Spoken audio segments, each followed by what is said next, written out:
Thank you so much for joining me on my videos on instrumental variables technique. My name is Ngozi Adeleye, founder CrunchEconometrix. Now we are going to multivariate analysis. In my previous videos, we engaged a bivariate model. So now we are going to expand using a multivariate model. We are still using Woodridge MROS data, so by now you are familiar with that.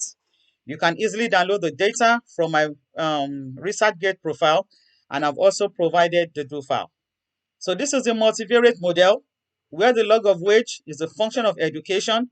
I've now included experience and the square of experience. Now, from equation 1, we are assuming that education and the error term are correlated because ability is now part of the error term, making education an endogenous regressor. Given that, the betas will yield inconsistent estimates of the model.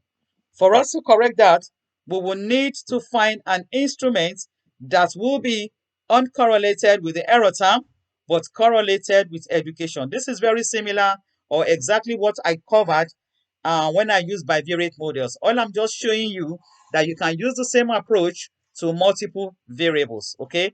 It's the same thing. All you need to do is just to add extra variables. That's all. So similar to what we've done before, this is the model. Z must be correlated with education, but not correlated with ability. So just the way I explained when I was engaging a bivariate model, you can also look for other proxies for ability. You can use number of siblings, you can use social security, parents' education, etc. But the big question is, we need to know whether these variables will satisfy the properties of a good instrument. So we are going to start with the OLS analysis using a multivariate model. So let's go to Stata, get your paper, get your biro, and let us crunch these analysis. So starting with the OLS approach and engaging a multivariate model, you can see my code right here, regressing the log of wage on education, on experience, and the square of experience. RO here is to control for heteroscedasticity, and I'm telling Stata to store my results. Highlighting both lines of the code, I'm executing. So this is the OLS regression. We are only interested on education. We can see the coefficient 0.107, significance, look at the p-value, and look at the t-statistics.